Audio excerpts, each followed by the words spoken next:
I'm Lauren Whitehurst. I'm a certified personal trainer and certified nutrition coach. Hi, I'm Sunny Lippincott. I'm a certified professional life coach and a certified brain health professional. And together we make Whole Life Vitality. We teach whole life vitality of the mind, body, and soul, bringing the physical, emotional, and spiritual together for whole life wellness.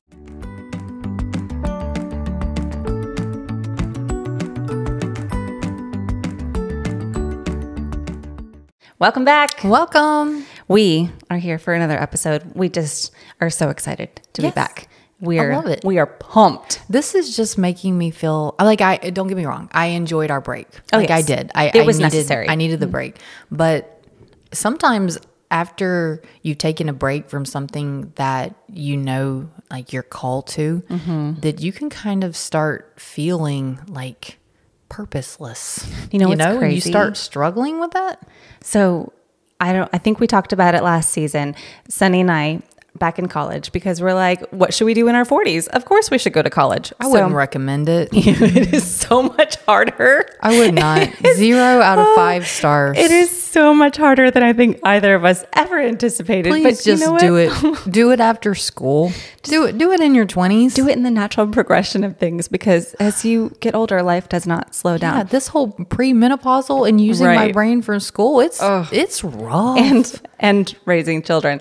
But we took a semester off from school for the summer as well. We did not do the summer semester. Yeah. And by the end of summer, I was ready to sit down with my pen and paper and take notes on something. Yeah. And I was like, what's happening here? What's going on? I'm like, we didn't do the podcast this summer. I didn't study this summer. I mean, granted, I'm always learning, but I spent a lot of time. I even took social, like a break from social. Same. It was like a sabbatical. Yes. Like I really took a sabbatical, and it was great in one sense, but on the other, I was starting to be like Solomon and be like, what is life? Yes. What is the purpose? Right. Of life? I read so much fiction this summer. Yeah, I cannot even tell you. I think if I were to count, easily 25 fiction books, maybe more. Man. I read so much fiction this summer. Speaking of, my books are overdue. Girl. I'm going to get on that after our podcast. I tell the library every time we go in, I'm like, I'm here to make my monthly donation. That just reminded me. My books are overdue. Mm-hmm. Yep. Fantastic. There you go. That just goes to show exactly what we're here to talk about today, because we are here to talk about balancing the hustle of everyday life with your wellness. Ooh. And this time of year, I don't know that I'm the only one. Please tell me I'm not the only one. I have been dreading like the last 3 weeks. I call it DOPE. I had a client who referred to it as DOPE once, and it just stuck with me. It's an acronym. It's called Dread of Planned Events. Oh yeah. DOPE. And this back to school, back to the grind, back to everything, I've just been dreading it. I have, dare I say, as much as I've been looking forward to the podcast again and getting to talk to you guys every week again, the grind of this hustle, I was like, I don't know if I can do it. I have realized about myself, I was still getting up at 5 a.m.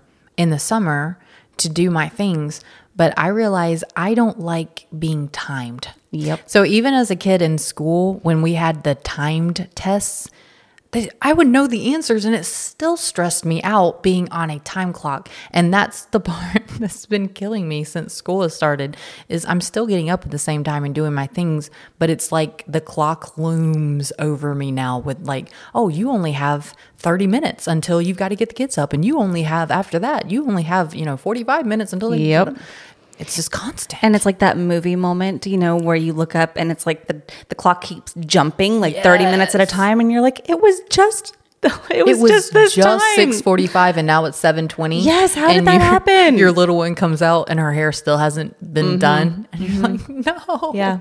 Yep. Yeah. Okay. Yeah. So good. This is good. It's not just us. Tell us it's not just us. It can't be. It can't be. But with this dread, with this DOPE, the dread of planned events that I've been feeling, I've been thinking through it as well. Why am I dreading it? Yeah. What's the problem here? Why am I worried about it?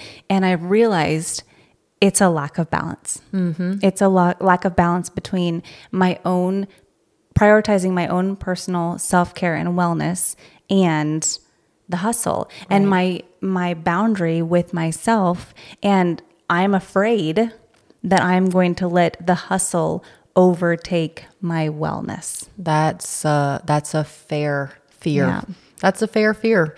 I have also been feeling that because I have begun prioritizing my movement. Like I can err to the side of the mindset easily. Like getting up and I've already built the muscle of reading my devotion and reading in the morning and doing my gratitude but it's harder for me to get the movement in. Right. And so I started prioritizing that a few months ago. And now I've got this fear that it's helping me. I can see the difference that it's making. And what happens if I lose that? Yep. I don't want to go back. Yep. Well, thank you for saying fear, because I have been reading this really phenomenal book by Brendan Burchard. And actually, I will tell you the name of it. I probably should have looked that up first. And by read, quote unquote, read, then I got to tell you, I've been listening to it on Audible because I like to hustle. Yeah. So I listen to it while I am mowing the lawn or while I am doing the dishes or while I am folding laundry or whatever. And my iPad doesn't want to bring it up, so I'll put it in the description. But one of the things that he said is, if you're exhausted, you can't focus. Truth. Most distraction is a behavior driven by fatigue or fear. Oh, wow. And most people are driven by the energy they feel. And the majority of people these days are exhausted. They are exhausted. Isn't it? It's more common now when you ask someone, hey, you see them and you're like, hey, how are you doing? Used to, the automatic response was, I'm good. How about you? Or I'm fine. Now it's, girl, I'm exhausted. Isn't that, aren't you Every getting time. that? I'm so tired. And it's rubbing off on our children. Yes. Because our hustle lifestyle that we have created for ourselves, our kids are seeing us through that. And I'm watching my teenage daughter, hey, how's it going? Anybody will ask her that. And her knee-jerk reaction every time is tired. Yes. It's like it's the cool response now. Yeah. It's so Yes. American. That's such an American response, is that you almost get a medal for burnout. That's what I was about to say. It's a badge of honor that we're carrying. Like, I hit adrenal fatigue this year. Woo! That means I'm winning. If you're well rested, you're lazy. You're not doing enough. You should feel exhausted all the time. And then, hey, you're worth something. Thank you, because that is something that my clients bring to me so often. I hear it at least once or twice a week. I can't rest because that's lazy. Yeah, that's lazy. And I say to them, that is not lazy. You are actively resting. You are making the decision to rest. You are prioritizing rest. And without filling that cup, you have nothing to pour. Yes. And I feel like we even do it more when we get sick. Oh gosh, yes. When we get sick, we almost get like I get indignant mad. towards rest. I'm going to go harder. I got a cold and a fever. I'm going to push harder. I'm going to show this cold who's boss. Yeah, because that will help it. Yeah, that's what we've always heard. Yes, when looking up how to fight a cold, make sure you don't rest at all. Yeah. Keep pushing yourself and never stop. Yep. I broke a lot of bones as a kid. I was a very active child. It was a sprained something or a broken something all the time. I was on crutches a lot. And so I learned from a young age the acronym RICE. For when you hurt something, rest, ice, compression, elevation. I learned that very young. See, I've never broken a bone. And when you said that, I was like, I've never heard that. Yeah. Never heard Rest, it. ice, compression, elevation. And it is an active thing that you are required to do when you have an injury. Right? Wow. This is an injury thing. Number one thing you do is rest. And what do we see now when people get injured? whether it be an athlete or a parent or a friend or a teacher. And we see them say, I'm sorry, no. I don't have time for that. Yeah, you want me to do what now? I don't have time for that. No. Yeah. That always gets me. Yeah. That gets me. I don't have time to rest. Do you not? Well, guess what? Your body said, I don't care. Because if you don't make time to rest, if you don't make time for that self-care, if you don't make time to prioritize your wellness, your body will force you to. Absolutely.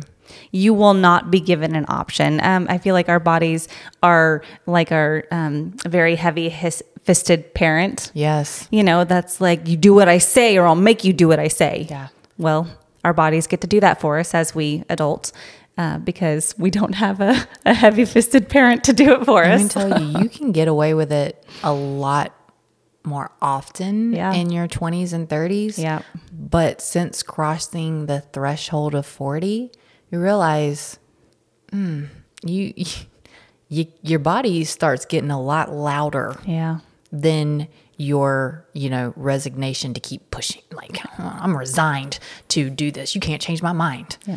Your body steps in and says, hold my crutch. And I think that really has a lot to do with your current health conditions and your level of stubbornness. Is that a word? We're going to say it is. Yeah. We make our own words here. That's right. Because I was probably, I think I was 31 when I hit adrenal fatigue, when I hit burnout. I was in my young 30s and my body said, nope. We done. Yeah. And that was it. Optical seizures, migraines every day. Wow. Could not get out of bed, could not function for more than a couple hours at a time. Like my body. Adrenal fatigue is shut down. It's serious. I didn't have a choice. My body shut down. And that was a huge wake up call for me. Yeah. Because I had 2 small children. Yeah. And I was burning the candle at both ends, and I was so proud of it. Yeah. It made you feel worthy. Mm-hmm. It made you feel worthy. Yeah. I was a working mom who was running a business and personal training and homeschooling my children. And I was like, I can do it all. Look at me. I am super mom. This makes me feel good. Even though I feel bad, I feel like I'm worth something. It made me feel like I had value. Yeah. And what I had to learn, and what I think we all need to learn, is you have value because you exist. Yes. Because God made you, because you are here, because you're not doing anything. Right. You're just existing, and that is value. You have purpose and value just being here. Yes. Excellent. I mean, that's so true. Yeah. So the balance portion, right? We talked a lot about how we all overdrive, right? So how do we find balance in that? And it's funny because as I brought this up to Sunny this morning, I said, this is something that I feel like we can talk about for a long time, and we'll try to not go crazy long with this session. But Sunny said, well, I actually just found this yesterday. It was last night. Yeah. And she said, what did you say? I don't know why I saved it, but I felt like I should save it. Yes. And God. Yeah. God. Yeah. God does that. But I was, I like to research. I like to do research. Always learning. And so I'm always learning too about how we can, applicable, how we can, not just, because it's one thing to learn something. Oh, for sure. But knowledge is not power. Applied knowledge is power. So I always like to take it a step further and say, give me something that I can apply. Like, I'm visual. So give me visual steps. I want to know how to apply it. Yes. And then I want to know how to articulate it in a really simple way. Yes. So I came across this and I was like, this is, I like this. So I just saved it. Makes sense. It went right along. So this, write it down, save this, this podcast so that you can come back to it. But it's called the 50-10-40 rule. Where did you find it? You know what? That's a great question. Okay. We'll find our source and we'll link that one down here as well. Yes, because I was so deep in that rabbit trail that I like the sources just went out the window. Okay. Well, because something just kept leading me to something else, we'll have to see if we can find it then. Yeah. But the 50-10-40 rule for mindset, it can be applied to how you allocate your mental energy and focus throughout the day. And it breaks down as followed. 50% of your mental energy should be focused on actions and tasks that directly align with your goals and priorities. So this is involving taking concrete steps to what you want to achieve, whether your personal, your professional, or your spiritual life. Yeah. So your number one priority, if you break it down, you're like, what do I want? What is my number one want? My biggest desire, my biggest thing that I'm working on, that's 50%. Yes. So what is your goal? Yeah. And it's going to look different at different times in your life. Yes. What is God calling you to? Like, what is your goal right now? What is your mental energy going to? So this is a good assessment because you might be that hustle culture where you are working towards your goal, but you've allocated 99% of yourself to it. Definitely been guilty of that before. And that's not okay because take a mental and physical assessment. Are you always feeling drained? Yep. Do you sleep? Like as soon as you get home, do you just want to fall asleep? Do you think about sleep at 3:00 p.m.? I was talking to someone just yesterday actually about this, and they said, I tried to take a nap and I couldn't nap. And I said, because your body doesn't know how to sleep unless you're so exhausted that you can't keep your eyes open. Exactly. Do you know how to relax enough to rest and nap or doze or whatever when you're not just bone tired? Right. Are you skipping meals because you don't want to take the time to sit down and either meal prep for yourself or to have to stop and have a healthy, or would you rather just go through a drive-through or just not eat at all? Like, are you devoting so much of your time to that hustle culture of getting this done that you've set, there's no time for anything else? So take that assessment. Where are you? Do you even have a goal? Yeah. Because that's we're going to get down to that one too. When I had tiny babies, like little babies, that was my goal. My goal was to keep my children alive. Yes. And to keep myself functional. And that's what took 50% of my time or more. I love that Lauren always has this perspective because it's so amazing what she just said. When we hear goal, we typically attribute that to something like an occupation, or to, a monetary gain, to something like that. But that's not what a goal it could be. It could be, but that is not the only definition of a goal. If you are a new mother, that child, that is your goal. Yeah. That is where God is asking you to bring service. That is and your you whole should world. never feel ashamed or less than, because that is your goal. Because the thing is, our purpose in life is always to give service. Yeah. In some capacity is to give service. But our vision will change as we go through our lives. So for us right now, we're in a totally different place than we were 10 years ago. Oh my gosh, it's still yes. to give service, but it's giving service in a different capacity. Yep. So what is your goal in where you are and how God is asking you to give service right now? And that should be where you are determining what your goal is for you. And that's the 50%. That's the 50%. So then the 10% should be devoted to learning and growth. This includes activities that expand your knowledge, skills, and understanding, such as readings, training, reflecting on experiences, listening to podcasts. So what is God asking of you? What is your goal? And then 10% of your time should be devoted to mastering that, to learning all that you can about that. The way it looks for Lauren and I, a lot of times, she's reading. She just, she told you she's listening to, a book on Audible. That's expanding her knowledge around her goal. Yep. For me, it's reading in the morning. It's doing what I did to find this. For a lot of people, it's, listening to podcasts around what they're learning. My husband loves, when he's driving, We listen to, he's a home inspector. My husband is an entrepreneur, but his business, he's a home inspector. He owns a home inspector business. We listen to a home inspector on podcasts sometimes when he's driving, and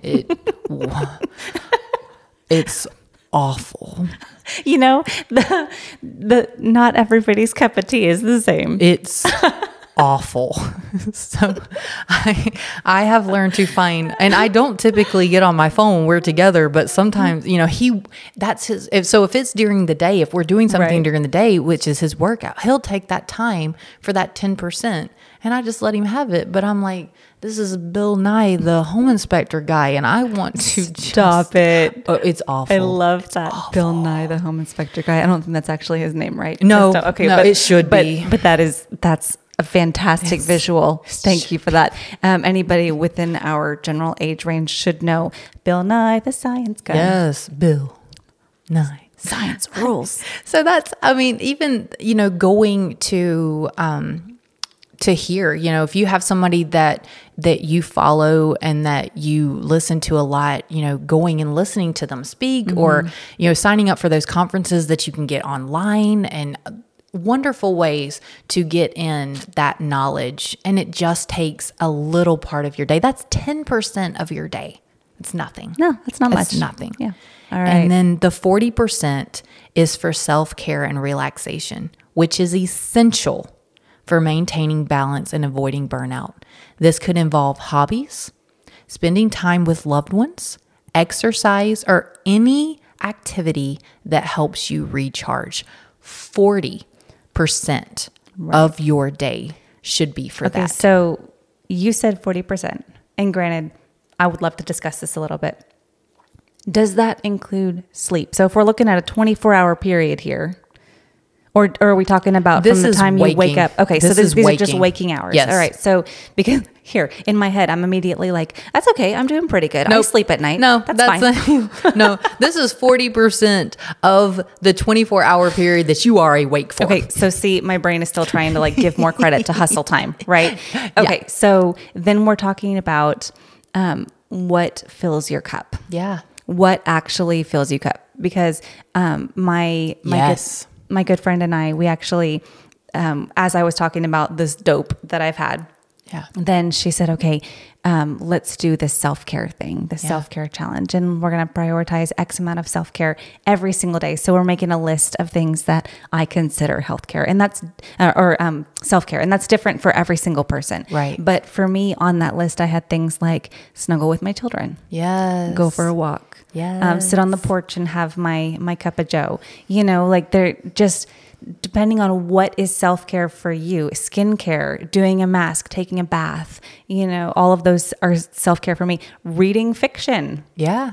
Because that is very fun for me. I call it brain candy. I like a break between my nonfiction and learning with some fiction because I think it's fun and it fills me up. Yes. And please pay attention to the care part of self-care. Yeah. Because there's a lot of things that we maybe do in our spare time that aren't giving care to our bodies. Okay.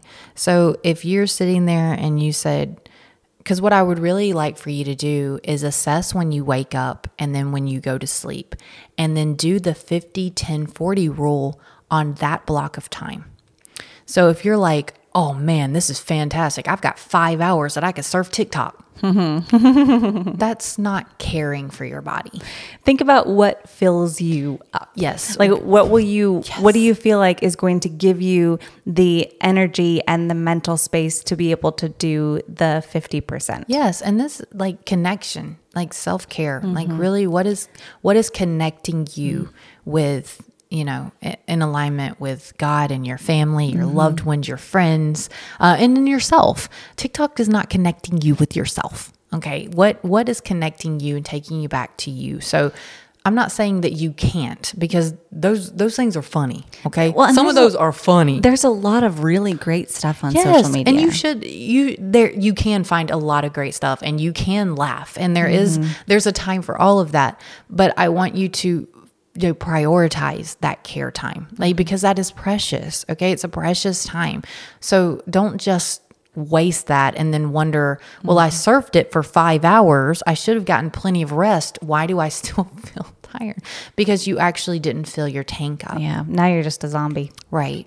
So do the things in the self-care that actually fill your tank up. Yeah. So if having lunch with a friend leaves you feeling energized and feeling good, then do that. But if you're very introverted and you're like, if I go to lunch with this friend, it's going to feel like work and I'm going to be exhausted, then that falls into the 50% of work. Yes. And not the 40% of self-care. Yes. And I'm a human. So for me, there are times like me and my daughter, we have the same tastes in like everything. So we'll watch a show together. We'll get in the bed or on the couch and watch, Netflix, just us, we'll start a series and we'll watch an episode of that. That does film. Now, I'm not saying binge it all day, but we do spend that time. We put puzzles together. We both we are puzzlers. Like I told her we're going to get shirts every day. I'm puzzling. Oh my gosh. Like, stop. I love puzzles. So we put puzzles together. Can we put your faces on that shirt? Dude, absolutely. I think we need to. Absolutely. Like I want to go to, do you know they have puzzle competitions? Stop it. They do. I want to go. I would fail. I want to go. I like them, but it takes me like, I don't know, a month to do a puzzle. It takes me so long. It's or I hyperfixate and I don't sleep and I don't eat and I don't do anything else except for the puzzle. It's not good. So don't let the self-care, because I can do that with a book too. I can get lost in a book and then I find myself like, my very good friend got me like the neck lamp for reading. It's like one of the best presents. That's a blessing and a curse. But the thing is, when it's bedtime, it needs to be bedtime. So don't let the self-care. So really take this time. It's 50, 10, 40. Yeah. So maybe all of your self-care, you spent 90% on self-care and you're not spending any time actually working towards your goals at all, or that 10% of learning. So maybe like really assess that, or you can get stuck in the learning part where you just want to devour knowledge, but you're too scared to actually take an actionable step. Yeah. And 50, 10, 40. It seems like, and I'm just going to say this because as a nutrition coach, I look at calories this way, and either way we're budgeting here, right? Yes. So I look at calories and energy expenditure over the course of not 24 hours, but about a week. Right. So if you're looking at your week, like I know for me, I have a couple of days a week where that 50% takes up most of the day. Yes. But then I balance it out by having other days where that 40% takes up a bigger portion of the day. And so if you look at your week as a whole and you say, okay, I see this whole week, if 50% of that week is spent on my goal. Absolutely. And 40% is spent on self-care and 10% is spent on learning and growing in that way. How does that look? Yes. And you'll notice that it feels balanced. Yeah. You will feel the imbalance and you will feel the balance. So, that's really what we're asking you to do is especially when the seasons change. And so now, we're adding school into it and we have children, that are in school. And so applying this to that as well, it's not saying change everything around this. It's saying, hey, let's sit down and let's budget our time. Yeah. It just takes a little bit of time budgeting and saying, okay, so I'm going to revert. I need to get up at this time now. Kids are getting up. I've got to get up, or I'm going to get up this time. So let me reverse engineer and go to sleep at this time. Okay. And so I need to do that. We can do that. Because that's self-care. This is self-care. So I'm going to do this. And then, okay, from this time to this time is what I have. Yep. This is my expenditure.